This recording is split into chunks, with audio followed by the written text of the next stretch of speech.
How much did YouTube pay me for my first 30 days of being a small, monetized YouTuber? A vlogger, nonetheless. Let's get into it because the road to monetizing my vlog channel was much different than the one I took to monetize this one. Like the fact that my vlog channel only took me 7 videos to get monetized versus the 60 it took to monetize this creator education channel. Yeah, we're gonna unpack that, and hopefully my reflections and insights can help you on your own journey. Also, why am I on the floor? I don't know, I was hoping to sit here, but she's the queen. And if you're thinking, wait a minute, isn't this the girl who just uploaded a video telling everybody to not start a vlog channel? Yes, I am. But I promise you that video was not trying to thin out the competition by any means. I 1000% stand by everything I said in that video. And if you haven't watched it, I definitely do recommend you go watch it now or after this video for more context. But to catch you up, I started a vlog channel last year under my name, Kaya Marriott, to document my move to Hong Kong. The goal for it was, yes, to be about what it was like to move abroad in your 30s, but also something I didn't really get into in the last video. On a personal level, it was hopefully going to be a place for me to experiment more with storytelling and get a little bit more creative with a visual platform that wasn't just limited to these talking head style videos. I posted my first video on August 20th, which was really just a short teaser announcement video. And then I started posting consistently from October 4th onwards. And the channel got accepted into the YouTube Partner Program just 2 months and 6 videos later on December 12th, clocking in with 1,453 subscribers. Definitely, I think, qualifying for that small YouTuber title. And as a lot of you guys know, getting into the YouTube Partner Program unlocked the ability to start getting paid for the ads shown before, during, and after my videos.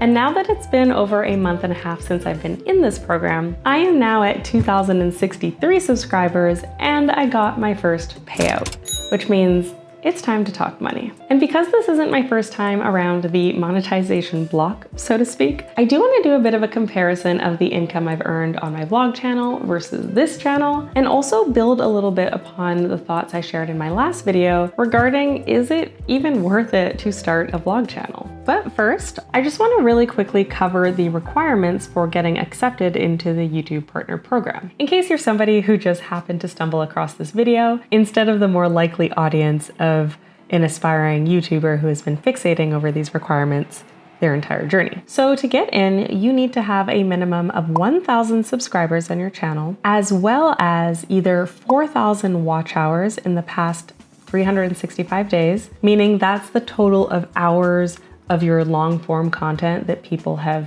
consumed. Or for my shorts creators, hats off to you because it couldn't be me, you need to have 10 million shorts views within the past 90 days. And as a quick sidebar for anybody who is really close to either of those milestones, my heart goes out to you because in my opinion, YouTube takes a little bit more time than they should to validate those watch hours or shorts views. So there will probably be a delay between when you know you've actually crossed that threshold or that criteria and when it actually updates and you get accepted into the program. I think the delay was like a full week. And that kind of hurts your feelings a little bit when you have a video that's taking off and you know you've like technically become monetized, but you're not gonna make any money from like that video that's blowing up. I don't know. Obviously my feelings are still hurt. But anyways, it took me 2 full years and, as I said, 60 videos to reach that criteria for this channel. And actually, if you are interested in hearing more about my journey towards monetizing this channel, hearing more about my first payout, digging into some of the metrics, as well as hearing from 6 other creators on their own monetization journey and how much YouTube paid them in their first 30 days, definitely go watch this video after. But as a little spoiler, this channel in its first 30 days made $636. Comparing that now to my vlog channel. Drumroll. So I was monetized on December 12th. So my first official payout was only 19 days worth of views. And I earned $178.73. What I earned for my first full 30 days was actually $214.43. Honestly, more than I was expecting for a small YouTube channel. But yeah, it's definitely a lot less than I earned for creating with Kaya. Okay, let's pop the hood here. We're going to get really transparent and maybe a little number heavy, but I think it's really fun and insightful to look into the analytics on another person's channel. And if numbers bore you, please don't worry, stick around or skip ahead, because I want to talk a little bit more about what I think each of my channels have going for them and also maybe against them. And hopefully it can maybe help you decide what type of YouTube channel you want to pursue making. So for my first 30 days monetized, I had 41,900 views, 3.4 thousand watch hours, and I gained 616 subscribers. My highest earning day was December 13th, actually the day after I got monetized, $33.27. And that was actually when I posted a video that did quite well. And my lowest was December 31st, I made 48 cents. And if we pull up my RPM, which is the average revenue I earn per 1,000 views, the number has actually gone up a little bit from what I shared in my last video, where I said it was $4.99. Now that I have a full 30 days of data, it has gone up to $5.57. Vlogs do on average tend to have lower RPMs because their subject matter is just usually so general. And this is something I really urge you to consider when kind of setting your expectations if you are dead set on starting a vlog channel. Vlog channel RPMs tend to be lower than other niches. Gaming apparently is also another very notoriously low niche. Personal finance and entrepreneurs and business education channels tend to earn a lot more, which is why the RPM on this channel is nearly 3 times more than it is on my vlog channel. It's currently sitting at about $15.99. We're gonna come back to that as we kind of compare my two channels a bit more. But yeah, I have to get 3 times the amount of views on my vlog channel to earn the same amount of money I do on this one. But another thing that I didn't mention in the last video that is lowering my average RPM is, let's pull this up, is definitely my location. Ads shown to people in different parts of the world will also earn you varying amounts of income. So when I'm digging into my analytics here, I did actually struggle to find something that says RPM specifically, but I was able to kind of tweak the analytics to find my CPM, which is like the cost to the advertiser per 1,000 views. And to get a rough idea of your RPM, you would just have that number. So I just went into geography and sorted this by views. So most of my views right now are coming in from Hong Kong. The CPM for Hong Kong is 100% driving down my average. The CPM is 570, which means my RPM is probably just under $3. The United States, on the other hand, is in second place for my view count. And that CPM is $13, which quick maths, we're looking at an RPM of about $6.50, much higher. I think it's just some interesting food for thought too, because if I kind of strategically maybe target my videos a little bit more internationally, maybe playing a little bit more into the idea of moving abroad or like moving to Asia versus just moving to Hong Kong, I might be able to draw in a more like North American viewership, which could boost my RPM. But it's funny because if I did that, my RPM would still not rival the RPM on this channel. Sorry to bother you, but I need to sit on this chair. Can be peaceful? Oh, yes. Now I just want to talk about some of the key differences between each of the channels. Yeah, we're going to talk about it. Goodbye. Specifically, kind of unpacking why it took me so much longer to monetize this channel and why it still can potentially have so much more income potential to it. Hopefully you'll see where I'm going with that in a second. So this channel, Creating with Kaya, as I've already kind of mentioned, is an educational channel for aspiring content creators. And it's mostly a lot of these like sit down type of videos. Some of them are a bit more of your traditional 5 tips for this, here's how to that. But some of them also sprinkled in are a little bit more reflective, peeling back the curtains of my own journey as a content creator. And so here are some of the things that I think helped it make so much more in its first 30 days. First and foremost, I had a much more viral video take me over the edge. But I did only get monetized just after the views had kind of passed their peak, so the money earned wasn't like as crazy as it could have been. I also had a very deep catalog of videos when I got monetized. 60 videos for people to go back through. So when people found me through that video, people could go back and binge literally hours worth of content that provided extra context, answered more questions. The vlog channel, in comparison, only had like 6 videos for people to go back and watch. And so those two things together made it so that my first 30 days I had earned about 80,000 views total versus the 40,000 that I had earned on the vlog channel. Also, as I had touched on, this channel has a much higher RPM than my vlog channel. That being said, as I dug back into the analytics, my first 30 days monetized on this channel, my RPM was actually only about $7.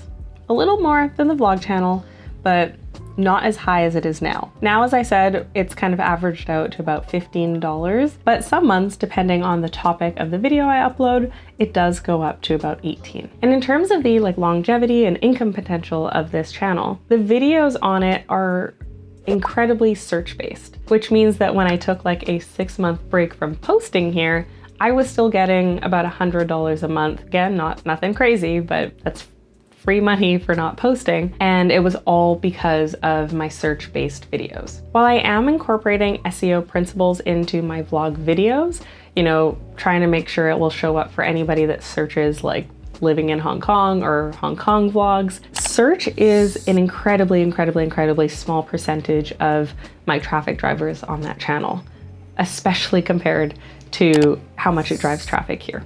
And that just kind of means that like the shelf life on a Creating with Kea video is just so much longer. It's evergreen, as we like to say in the creator space. And that's kind of the benefit in general with any type of education, how to type content, because as long as your topic is relevant, people are going to be searching for how to and tip content related to it. Now on the flip side, looking at my vlog channel and some of the things that I think it really had going for it.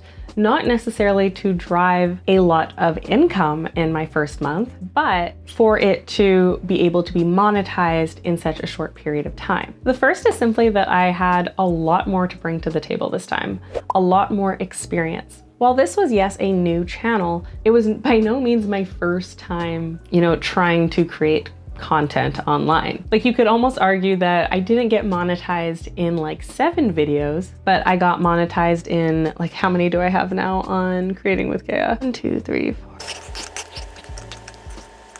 Oh, that's a lot of videos. You could say that I actually got monetized in 100 videos, because by the time I got monetized, I had 93 long form videos on this channel and 7 on the other channel. And not even counting like the amount of videos I have on my Comfy Girl Curls channel, which I've kind of left dead in a corner. But yeah, I also am coming at it with like a much bigger network. I have a lot more friends in this space, people that I can bounce ideas off of, who will give me feedback on my video intros and thumbnails and titles. And all of that just enabled me to get monetized faster. And another thing that I think the vlog channel really has going for it is that it is a serial experience.